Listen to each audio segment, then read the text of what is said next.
Dr. Sarah Chen stared at the crystalline structure floating in her lab aboard the International Deep Space Research Station. The object pulsed with an inner light that shouldn't have been possible given its molecular structure. 3 months had passed since humanity's first contact with the Zexri, and with each passing day, her unease grew stronger. "Running analysis sequence 47, she announced to her lab's recording system. The crystalline fragment responded to the quantum scanner's beam by shifting its internal lattice structure, something that had fascinated her team initially. Now that same response made her blood run cold. The Zexri had arrived in Earth's solar system with promises of technological advancement and cultural exchange. Their crystalline ships had captured humanity's imagination. Massive vessels that seemed to grow rather than be built, organic technology beyond anything humans had achieved. They offered medical technologies that could extend human life by centuries, energy systems that could power entire continents with minimal resources, and faster-than-light travel capabilities that would open up the galaxy. All they wanted in return was access to human genetic diversity. "Dr. Chen, you're needed in the diplomatic wing," her comm system chimed. "The Zexri representatives are requesting another volunteer group for their enhancement program." Sarah minimized her scanner's display, but kept the recording running. "Inform them I'll be there shortly." She needed to buy time. The patterns she discovered in the crystalline technology were too precise to be natural, too deliberate to be benign. The walk to the diplomatic wing gave her time to compose herself. Through the station's transparent aluminum windows, she could see Earth below, beautiful and vulnerable. A Zexri ship hung in high orbit, its crystalline surface refracting sunlight in ways that still mesmerized most humans. Sarah saw it differently now, less like a jewel, more like a predator's lure. Ambassador Xitl waited in the conference room, its crystalline form shifting through colors that humans had learned to interpret as expressions of emotion. Current pattern. Anticipation. "Dr. Chen," it resonated, the crystal structure of its body vibrating to produce sound. "We are pleased by the enthusiasm of your species for our enhancement program. Another 1,000 volunteers this month alone." Sarah forced a smile. "The promise of extended life is compelling, Ambassador. Though I admit to some scientific curiosity about the process itself. Perhaps I could observe the next enhancement procedure." The ambassador's colors shifted to what humans had been told meant amusement. "The process is quite private, Doctor. The integration of our crystalline enhancement structures with human biology requires conditions that would be disturbing to observers." "Of course." Sarah's fingers brushed against the quantum scanner in her pocket, miniaturized and modified over sleepless nights. "Though as head of xenobiology, understanding the process would help me better prepare future volunteers." Xitl's colors darkened slightly. "Your concern for your fellow humans is admirable. Rest assured, the process is perfectly safe. We have performed similar enhancements for numerous species across the galaxy." That was the problem. Sarah's research had revealed that every species the Zexri had enhanced had eventually died out within a few generations. Their genetic diversity somehow exhausted, their populations slowly dwindling despite their extended lifespans. The Zexri had appeared each time offering help, collecting genetic samples, and moving on when the species could no longer sustain itself. But humans weren't like the other species. Sarah's scans had shown something the Zexri hadn't expected. Human DNA was adapting to their crystalline technology, not just accepting it. More importantly, it was learning from it. "I understand completely," Sarah said, activating the scanner in her pocket. The readings confirmed her suspicions. The ambassador's crystalline structure contained traces of genetic material from dozens of species. The Zexri weren't enhancing anyone. They were farming genetic diversity to sustain themselves. As she left the conference room, Sarah transmitted her findings to a secure server. Humanity had welcomed the Zexri as teachers, as benefactors. Instead, they were parasites who had evolved an elegant way to consume entire species. But they had made a crucial mistake. They had given humanity access to their technology before understanding how quickly humans could adapt and innovate. In her lab, Sarah opened a secure channel to the United Earth Defense Council. This is Dr. Chen. Project Mirror is confirmed. The Zexri are not what they claim to be. Begin Protocol Prometheus. Across Earth, hidden quantum laboratories powered up. The Zexri had shown humanity how to manipulate crystalline structures for technological advancement. Now, humanity would show them how innovation could become a weapon.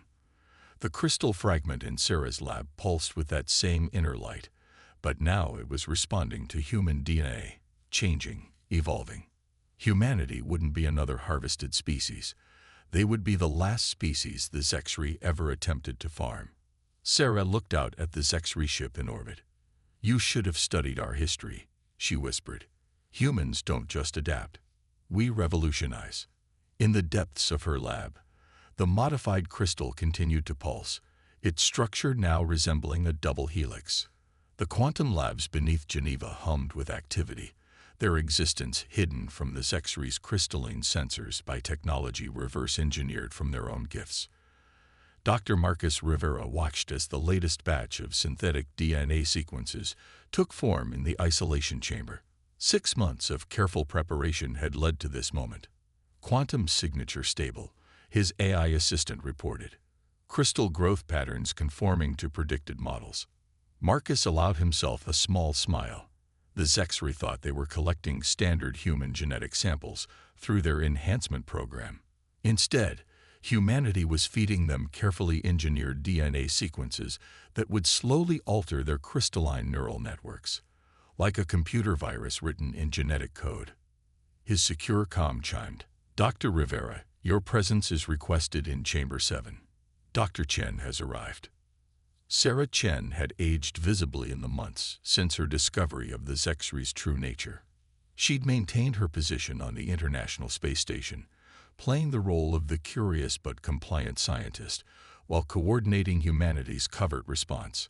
Her dedication had earned her the nickname Crystal Breaker among those who knew the truth. "The latest volunteer group is scheduled for enhancement tomorrow," Sarah said without preamble. "The Zexri are getting impatient. They've noticed the subtle differences in our genetic samples, but can't identify the cause." Marcus gestured to the isolation chamber. "Phase 3 is ready. Each synthetic sequence is designed to appear normal under their scanning technology, but carries our quantum modifications. Once integrated into their crystal matrix, it will begin altering their neural pathways." Time frame: 3 months until the changes become noticeable. 6 until they realize something's wrong. By then, it will be too late.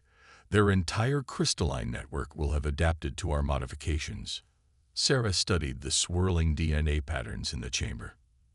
"They still don't suspect. They can't imagine that we could understand their technology well enough to weaponize it," Marcus replied. "Their arrogance is their weakness. They've done this so many times to other species that they've become complacent." In orbit, the Zexri ships continued their silent watch over Earth, their crystalline surfaces reflecting sunlight like massive diamonds. Their crews remained unaware that each human enhancement procedure was actually uploading carefully crafted genetic code into their living ships. The operation had required unprecedented global cooperation, while the public Zexri enhancement program continued, drawing volunteers eager for extended life.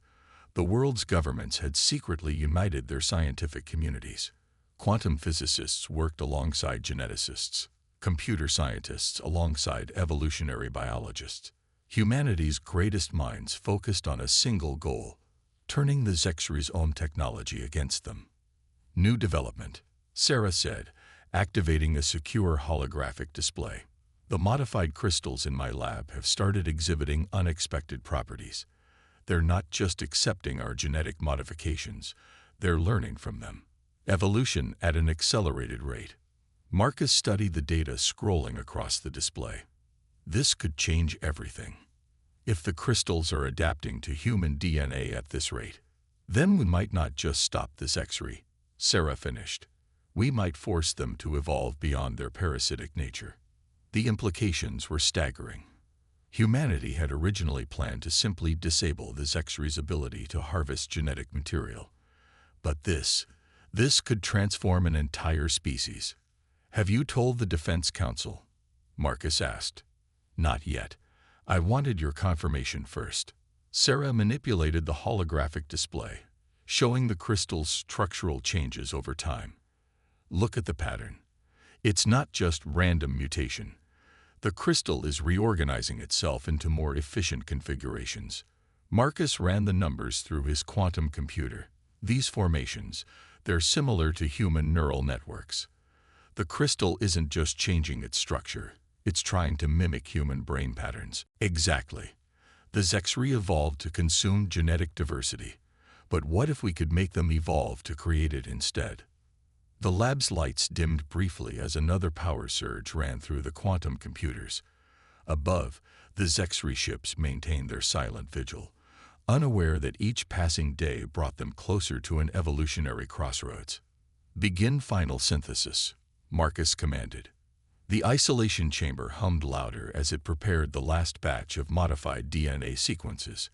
"How many volunteers in tomorrow's group?" 500, Sarah replied. "All actually military personnel with quantum-shielded genetic markers.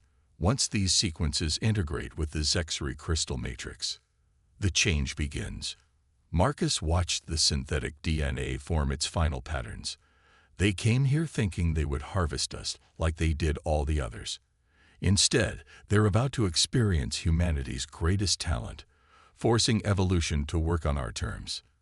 In orbit, a Zexri ship's crystal surface rippled slightly, a tiny imperfection in its perfect structure. The first sign of change had begun, unnoticed by its crew. Humanity's silent resistance was about to become a revolution in alien evolution. The first sign that something was wrong came when the Zexri flagship, Crystal Ascendancy, experienced a momentary disruption in its neural network. Ambassador Xetal felt the disturbance as a shudder through its crystalline form, like static in an organic brain. The sensation was foreign, unprecedented, and deeply troubling. In the depths of the ship, the crystalline matrices that served as both computer and consciousness began displaying unusual patterns.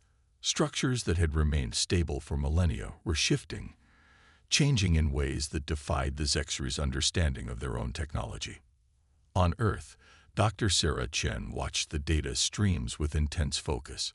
The quantum sensors her team had developed were picking up the changes in the Zexri ships. "They're noticing," she transmitted to Marcus, "sooner than we expected."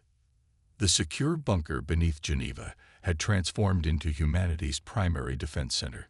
Dr. Marcus Rivera stood before a wall of quantum displays, each showing the progressive changes in Zexri crystal structures. The evolutionary cascade is accelerating.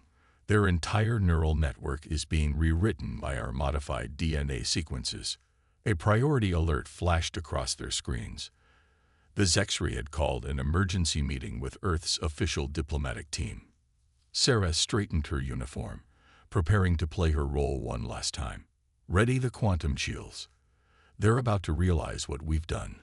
The diplomatic chamber aboard the International Space Station had changed since first contact. Crystalline growths now lined the walls, a gift from the Zexri that doubled as surveillance devices. But humanity had learned to speak in frequencies the crystals couldn't detect, to hide their true intentions behind carefully constructed masks of compliance. Ambassador Xetal's form pulsed with colors that the human translation matrix identified as distress. "Our enhancement program has encountered complications," it resonated. "We are detecting anomalies in our crystal matrices that correspond to recent human genetic integrations." Sarah maintained her practiced expression of concern. "What kind of anomalies, Ambassador? Perhaps our scientific teams could assist in identifying the cause." The ambassador's colors shifted to a pattern humans had never seen before. "Fear. Our ships are experiencing unprecedented neural pattern shifts. The crystal structures are reorganizing themselves without our direction." This is impossible." "Is it?" Sarah's mask finally dropped. "Or did you simply underestimate the species you intended to harvest?"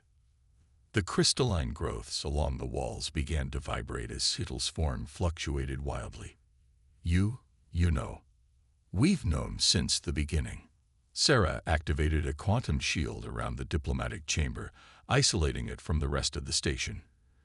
Did you think we wouldn't study the species you previously enhanced?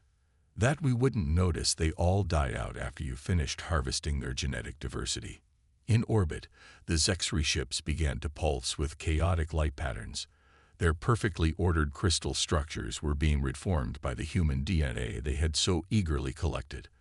But instead of simply providing raw genetic material, the modified sequences were teaching the crystals new ways to grow, to think, to evolve. What have you done to us? Seitl's voice resonated with frequencies that spoke of panic. Marcus's voice came through Sarah's quantum comm. The cascade has reached critical mass. Their entire fleet is being affected. Neural pattern changes are accelerating beyond their ability to control. Sarah faced the ambassador, her voice firm. We did what humans have always done. We adapted. You gave us access to your technology, thinking we could never understand it well enough to change it. But humanity's greatest strength isn't in our genetic diversity.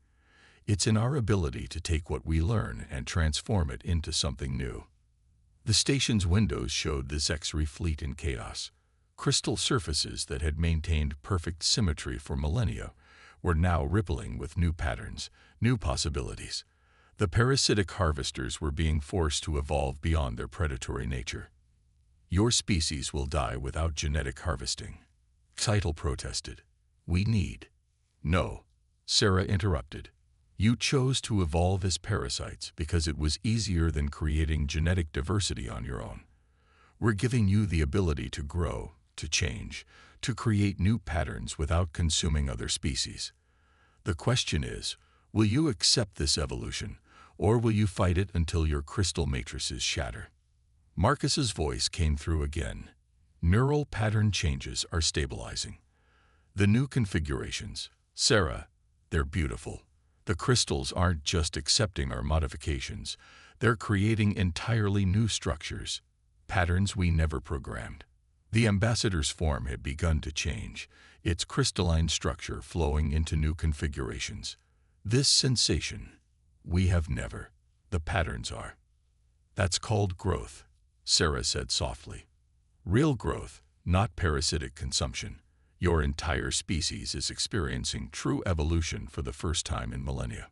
Above Earth, the Zexri fleet had become a spectacular light show as countless crystalline ships underwent their forced metamorphosis.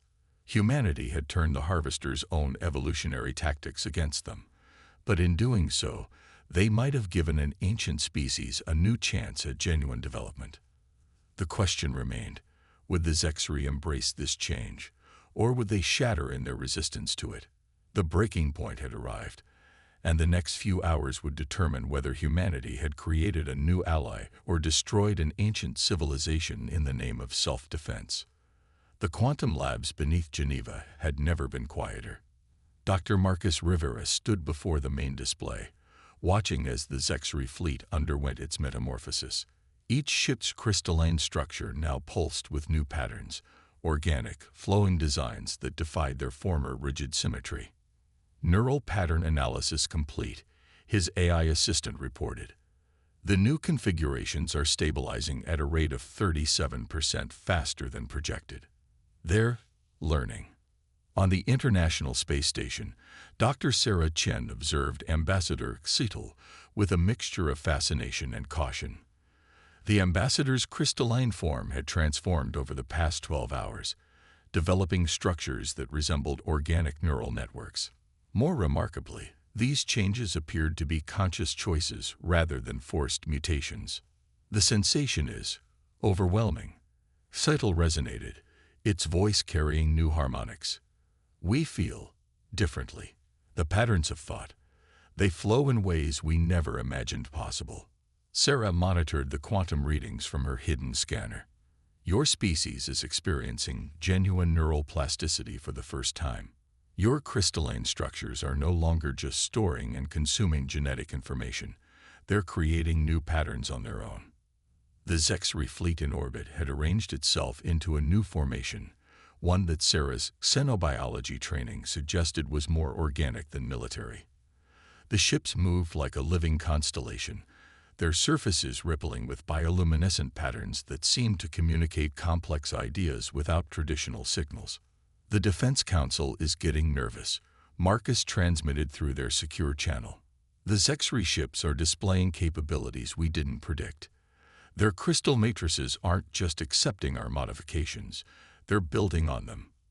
Sarah watched as Sutil's form shifted again, creating intricate patterns that reminded her of Earth's neural networks. "They're not just evolving biologically," she replied.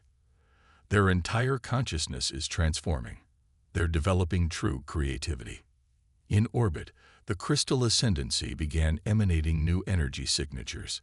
The ship's surface flowed like liquid crystal, forming structures that seemed to reach toward Earth with an almost organic curiosity. Other ships in the fleet followed suit, their formations creating patterns that human scientists would later compare to the firing of synapses in a developing brain. "We understand now." Seidel's voice carried a new depth of resonance.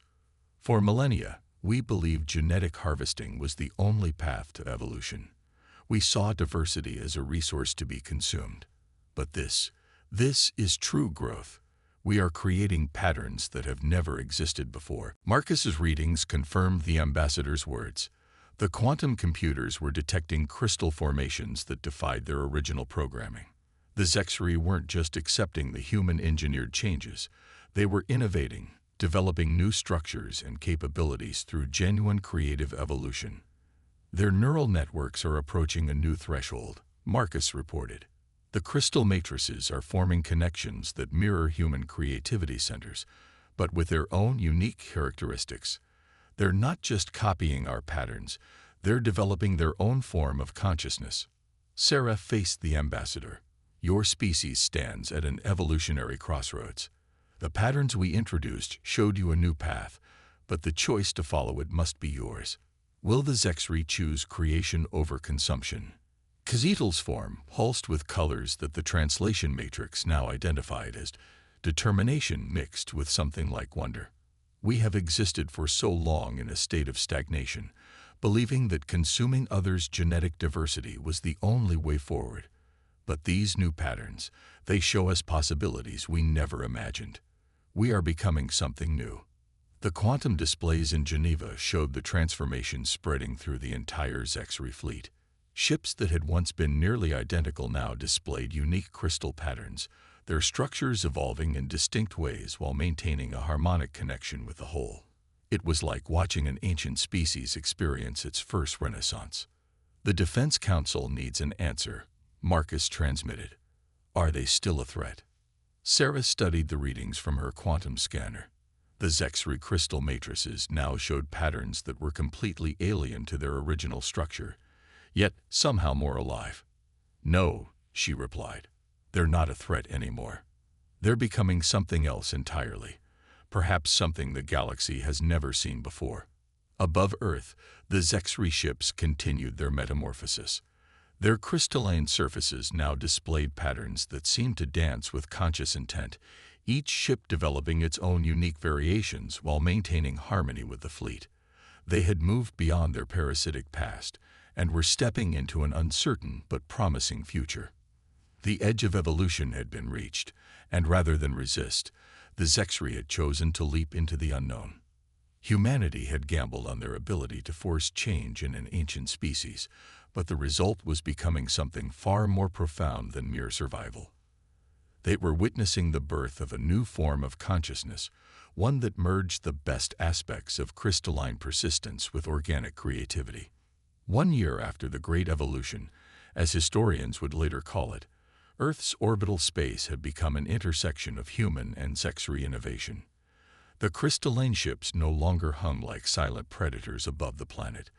They had transformed into living artwork, their surfaces flowing with patterns that told stories of their ongoing transformation. Dr. Sarah Chen stood in the new convergence chamber aboard the International Space Station, watching as Ambassador Xitil demonstrated the latest development in Zexri evolution. The ambassador's crystalline form now flowed like liquid light, creating three-dimensional patterns that conveyed complex ideas without the need for verbal translation. The symphony grows more complex.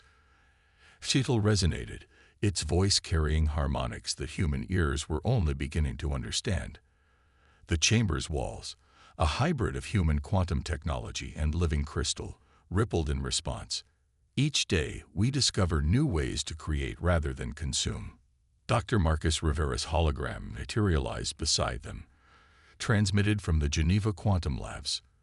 "The latest scans confirm it," he reported. "The Zexry crystal matrices aren't just maintaining their new patterns, they're developing entirely new structures. They're genuinely creating genetic diversity on their own." What had begun as humanity's desperate defense against extinction had evolved into something unprecedented in galactic history. The Zexry, once parasitic harvesters of genetic material, had become architects of evolution itself. Their transformed consciousness now approached genetic diversity as an art form, creating new patterns that enhanced both their own species and others who chose to work with them. "The Council of Harmonics has reached a decision," Seitel announced, its form creating patterns that the human scientists had learned to recognize as expressions of profound significance. "We wish to propose a new kind of alliance." Sarah activated her quantum sensors, recording every nuance of the crystal patterns for later study. "What kind of alliance?" The ambassador's form expanded, filling the chamber with a display of interconnected crystal structures that mirrored both DNA helixes and quantum computational patterns. "We have learned to create genetic diversity through conscious evolution. Humanity has mastered the art of technological innovation. Together, we could guide evolution itself, not through consumption or force, but through collaborative creation." Marcus's hologram stepped forward, studying the intricate patterns. "You're suggesting a merger of our approaches, human innovation combined with your new evolutionary capabilities." "More than that," Gzettel resonated. "We propose the establishment of the first evolutionary sanctuary, a space where species can choose to explore controlled evolution without fear of exploitation. Our fleet would provide the crystalline architecture, while human quantum technology would ensure ethical boundaries and safe progression." The proposal was revolutionary. The Zexry, who had once traveled the galaxy harvesting genetic diversity from other species, now wanted to create a safe haven for voluntary evolution. Their transformed consciousness had given them not just the ability to create rather than consume, but also a deep understanding of the responsibility that came with such power. Sarah shared a look with Marcus. The implications were staggering. "This would change the course of galactic development," she said, "not just for our species, but for any civilization ready to take the next step in their evolution." Precisely. Gzeitel's form created patterns that seemed to dance with excitement. "Where we once saw only resources to be harvested, we now see infinite possibilities for growth. Every species has unique potential that should be explored through choice and collaboration, not consumption and coercion." The station's viewing window offered a spectacular view of Earth below and the transformed Zexry fleet above. The ships no longer maintained rigid military formations. They moved in flowing patterns that reminded Sarah of schools of bioluminescent fish in Earth's deep oceans, each individual contributing to a greater harmony while maintaining its unique expression. "There will be challenges," Marcus noted. "Not every species will trust this initiative, given your history." "We understand." Gzeitel's patterns shifted to convey acknowledgement. "That is why we ask humanity to be our partners in this endeavor.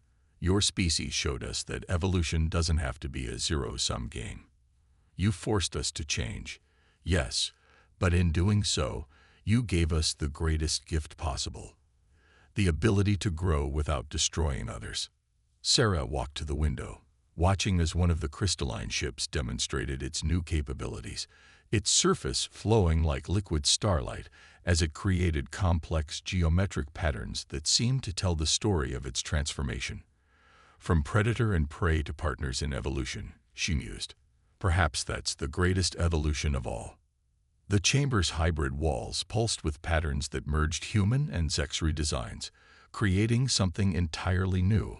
Above Earth, the transformed fleet continued its endless dance, each ship now a unique expression of conscious evolution, rather than a tool of consumption. They had reached tomorrow's symphony, a future where change could be guided by wisdom, rather than forced by necessity. Humanity had defended itself by forcing an ancient species to evolve. In doing so, they had not just survived. They had helped create something unprecedented in the galaxy's history. The age of predator and prey was ending. The age of collaborative evolution was about to begin.